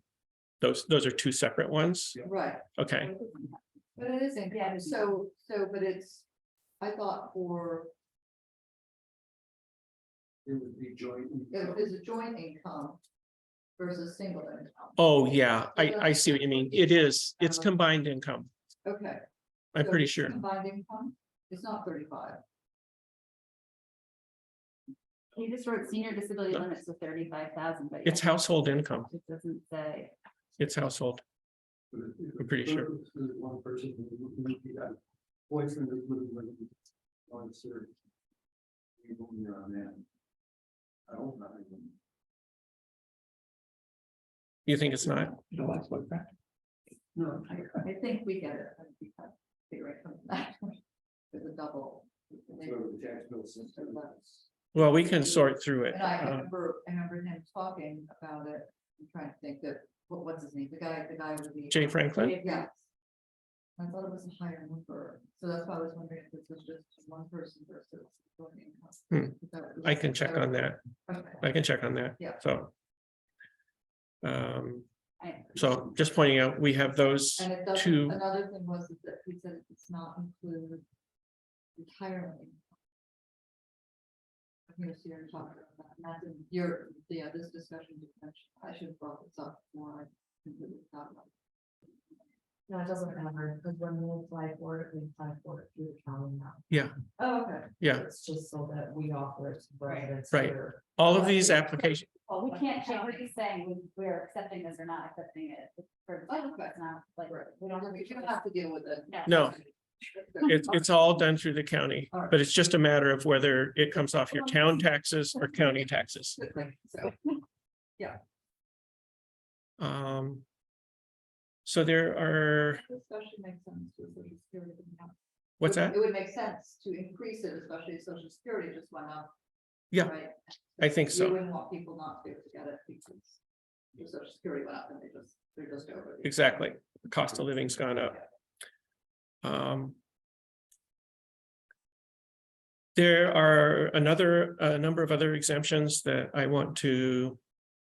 I'm going to talk to Jay about right now. So the town of Caroline has the 458A, which is the alternative Veterans War exemption. 458A. Oh, that's just the scale. So that just goes with that. And we also have a business exemption. So for 485B business exemption. So, but there are several others that I sent you by email. There's a green buildings exemption. There was a subdivision exemption where someone putting in a subdivision gets like a 3-year exemption. It's not a permanent exemption. There's the capital improvements exemption, where if you do a capital improvement on your house, the increase is scaled in over about 8 years. So, and that's. Is that income based or is that just universal? No, that's not income. That's anyone for any project. And it's just scaled in. It's for capital improvements. And yeah, and it's underutilized according to Jay. But it is probably something, people don't know about. The county offers it. People don't do it. I never. But yeah, he talked to us about it, I think, when he spoke to us. Is that something that we then have to initiate or is that already in the books? I don't put under. Yeah, we would have to do that one. That's not a lot. That's not one we have. So that's one we would have to do.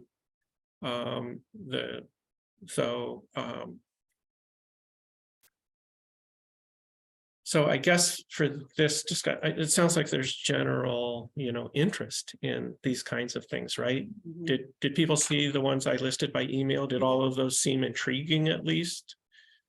So, oh, yeah, we're totally agreed on that.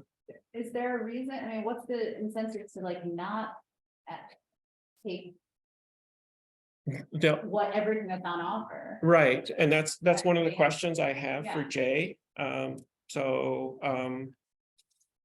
Like in theory, there's Is- a burden to the town because the tax, we're not gonna get as much income, but I think when it was looked at, it was. actually, that's not what minimal, happens. right? It, No? what it means is, so we get the same amount of income. Okay. Either way, it doesn't change that at all for the Okay. town. What it changes is the tax burden for everyone else, Okay. right? Or the, I don't like that word. The tax, it Responsibility. increases the taxes for everyone else Okay, because the tax levy is spread out over a smaller okay. a smaller tax But when base. he did that calculation, at least for those specific ones, it was like not, it was. It's so not huge. insignificant that Right. It seems to me like as long as that. Right. Holds, I would just say, and I Right. was just trying to look up, because we talked about the ag exemptions too, and Right. trying to look for those and, there's. You did? I mean, way back in April. Did you do a impact analysis with Jay or? He just gave me the list, and the only one that was up for a local exemption was like a historic barn thing, which, so Yeah. there really wasn't that much, but. Hmm.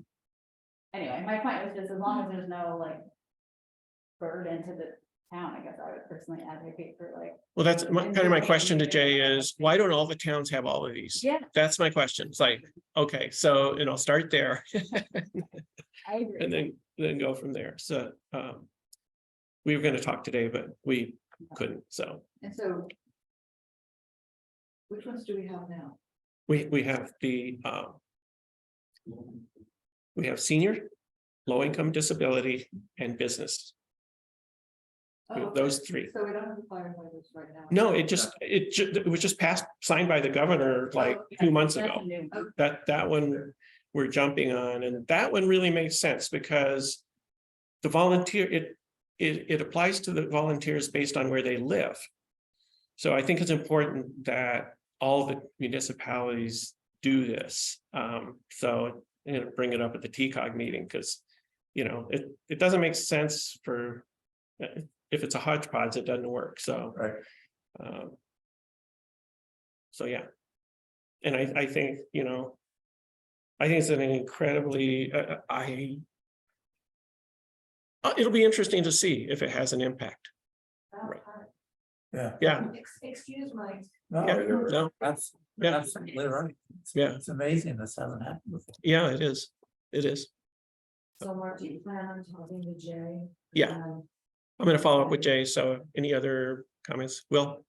No, I don't get this, why I forget this, I was so involved with the seniors. And, some of those exemptions or discounts, depend on which school district you're in.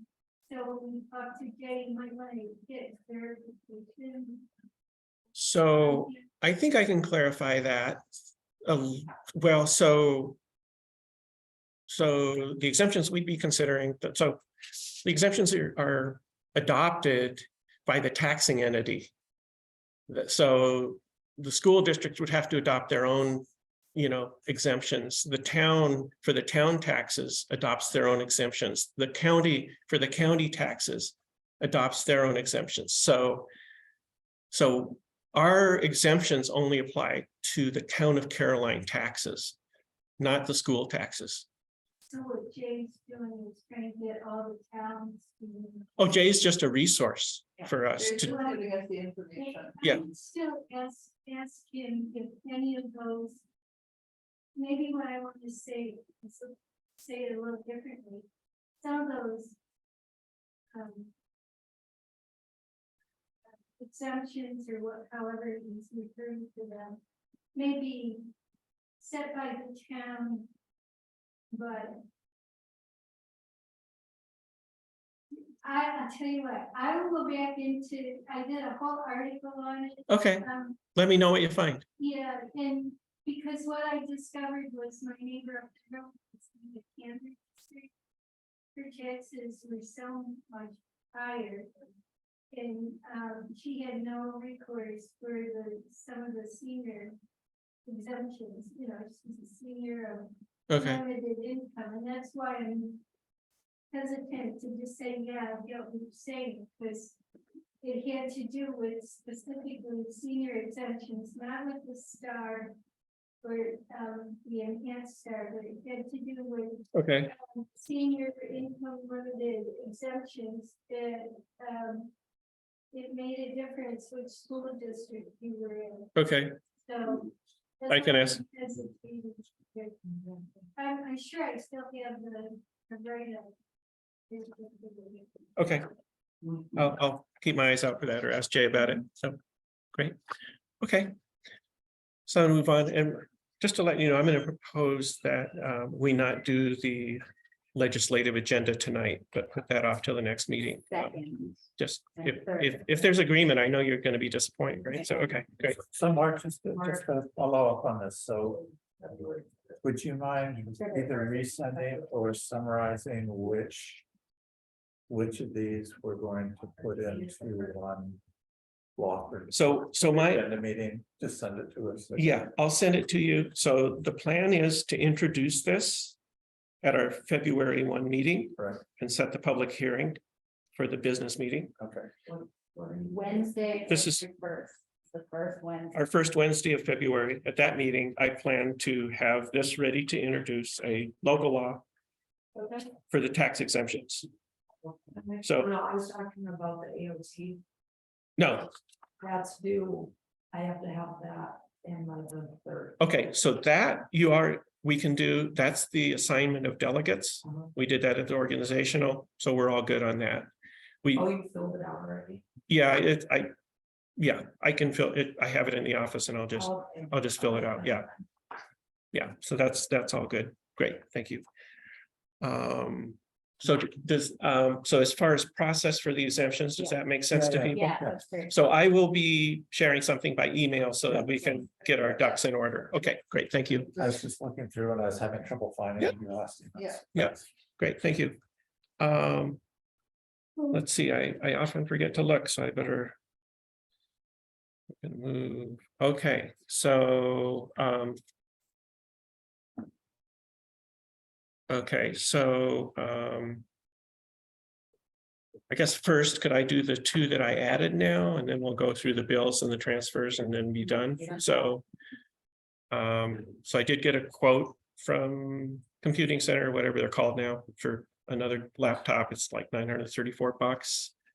I think we need a dedicated computer here.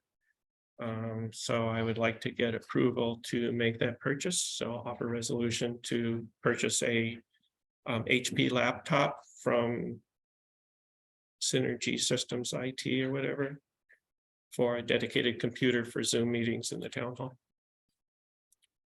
Do I have a second? Second by Tim. Probably not, are we pretty agreed on that? Makes sense, right? Yeah. Okay, great, thanks. All in favor? Aye. Aye, opposed? Can Great. can I ask a follow-up question, Mark, just in terms of, we had talked about considering other IT support for the town, I'm just wondering where that is. I don't know, I'm too busy, we're both too busy, Jesse got, Whenever you're ready to do this, we're ready to help you. yeah, so, Well, does it have to be, is this Jesse's job? it's not Jesse's job, so, and I'm too busy too, so, but it is on our minds. Okay. Jesse has gotten, some sort of, I don't know what to call a quote, but some sort of idea from Ex-Orca. Right. Yeah.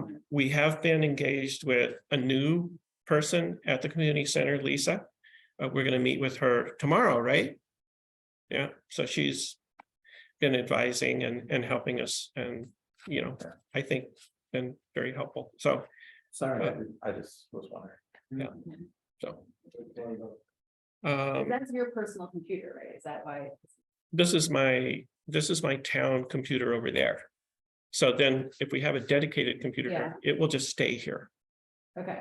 It'll just stay here. And then when, say, the planning board comes in, Mhm. they can open it up. And they can turn it on to, We're not turning on at all. so you can have the. Then You they want can, to come to every meeting like you've been doing? I feel I mean, I'm still voting for it, but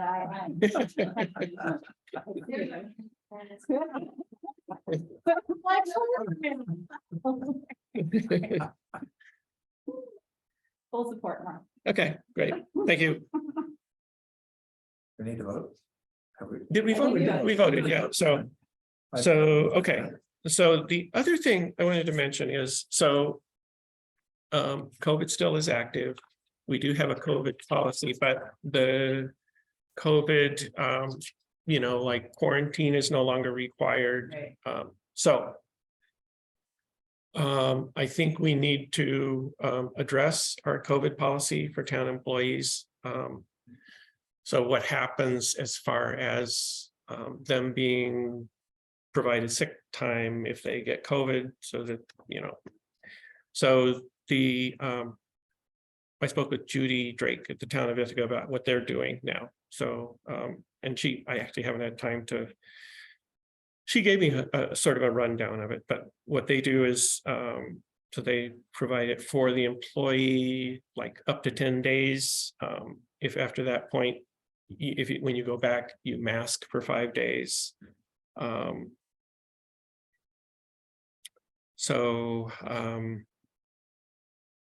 Yeah, I don't know.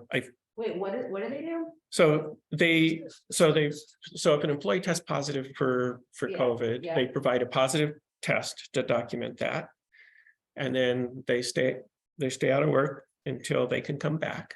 And so that could be 3 days or until they feel better, right? That's not, sorry, go ahead. So, Cal, what? Until they test negative, but. Well, no. It's not until you test negative, but I think, it's it's like 5 days after you test positive, I think you can, It's 5 days after you test positive, Assuming you're symptom free and they're symptom free, and then masking for an additional 5 days. Right. That's my understanding. is the CDC. right? I think that's Yeah. also the current county public health guidelines.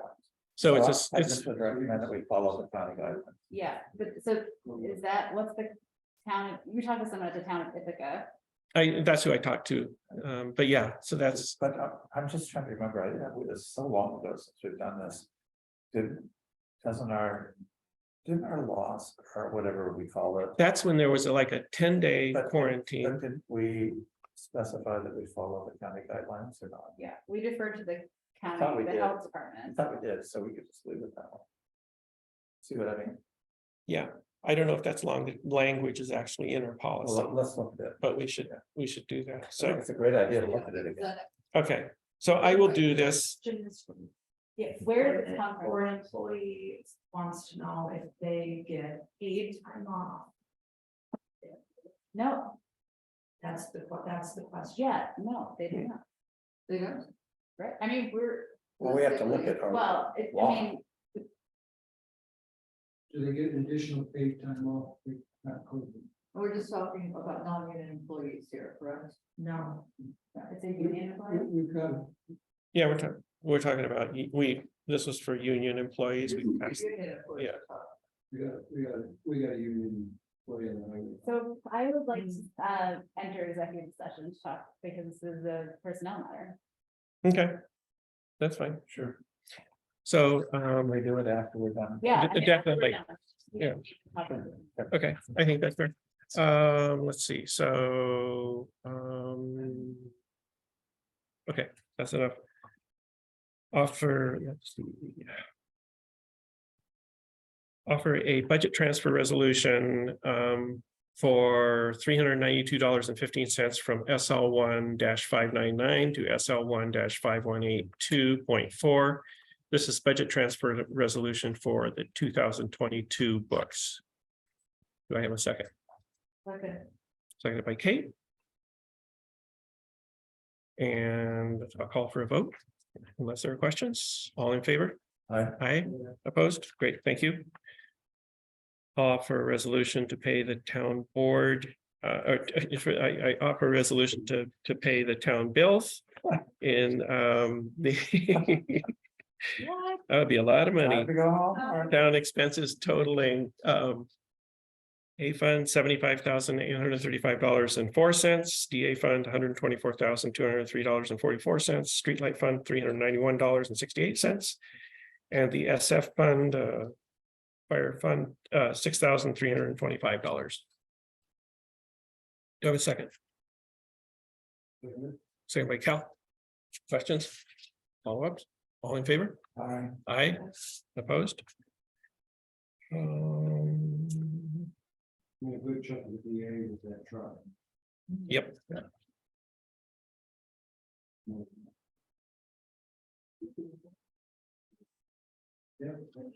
Okay. Great. Then you have a chance to read the minutes. Oh, sorry. Or Yeah. Did people have a I'm sorry, I chance didn't. to read the minutes? I did have a suggestion, and I meant to pin it to you and. So, put down for the agenda. okay, that's great. Okay, great, thank you. So with that, I will offer a resolution to enter executive session to discuss personnel matter. Okay, seconded by Tim. All in favor? Aye. Aye, opposed? Great, thank you. Thank you, everybody. Thank you. I'm glad you're back safely.